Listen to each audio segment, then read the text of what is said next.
Let me tell you something that you might need to hear today. You are not crazy. You are not dramatic.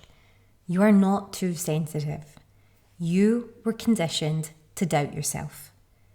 Somewhere along the way, maybe in your childhood, your relationships, your culture, or religion, you learned that your intuition wasn't safe to trust. You were taught that peace was more important than truth, that being agreeable mattered more than being honest. And so, like so many brilliant, high-achieving, beautiful-hearted women, you learned to second-guess your feelings. You over-explained. You softened. You swallowed your needs. And you called it strength. But I want you to know this. That pattern is not your personality, beautiful. It is a survival strategy.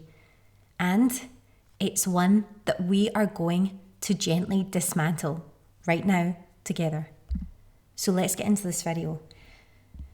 First, I want to start by discussing the conditioning that breeds your own self-doubt. So what I want you to do now is just think back. When you were upset, were you told to calm down? Or were you asked what you needed? When you were hurt, were you believed? Or were you brushed off as too emotional? Many of us were raised in environments where our instincts were minimized or mocked or even rejected. And we learned that speaking up meant conflict, disappointment, rejection, and even shame. We were shaped by religion, family systems, or social roles that equated being good with being quiet.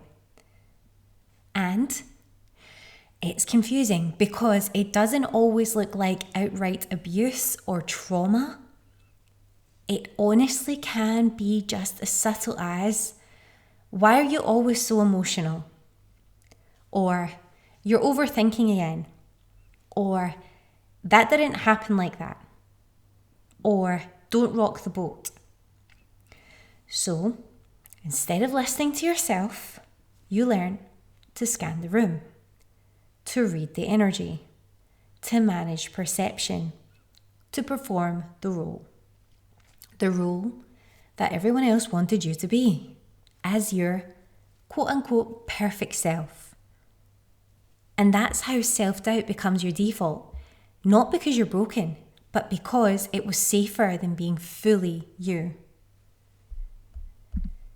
Now, let's go on to think about how this can become a pattern of self-betrayal and how this happens insidiously. So when you've been conditioned this way, you start to betray yourself without even realizing that you're doing it.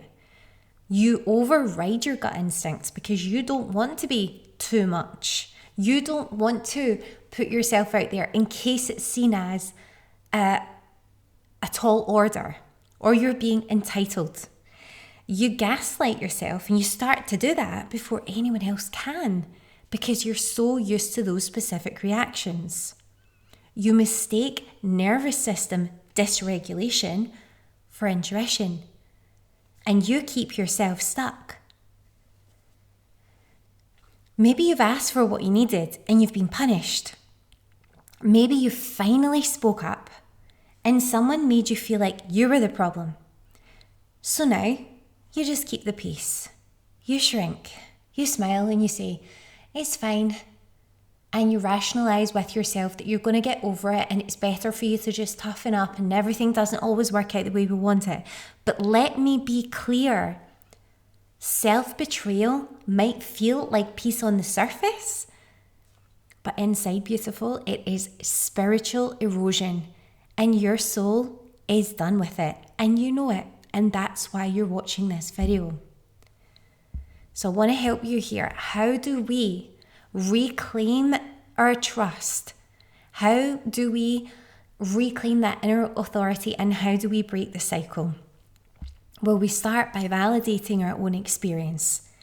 even if no one else ever does. We stop asking, was it really that bad?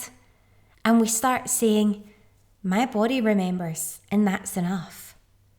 You learn to trust your somatic signals. The tightening in your chest, the heaviness in your stomach, the lump in your throat, that tight feeling. These are not overreactions. They're information given to you by your body. They are invitations. This is your higher self, it's your inner compass trying to bring you home to who you were born to be. This is about reclaiming your power, and this is what it looks like. It looks like saying no without justifying it. Like they say, no is a full sentence. No. Without over-explaining, without thinking you need to. Even if people feel like they're entitled to an explanation, they're not. You can say no, and that's that. It looks like trusting your first instinct. It looks like choosing self-respect over temporary approval. And it looks like allowing your wholeness to take up space. You are not here, as I've said before, to be easy to digest. You are here to be undeniably you. And that version of you, she's grounded, she's powerful, she is so, so free. So if this stirred something in you, that's not coincidence, that's alignment. You're not broken, you're remembering. And if you're ready to see where your energy is leaking, to get clear on the patterns still keeping you stuck, the spark activation is your next step.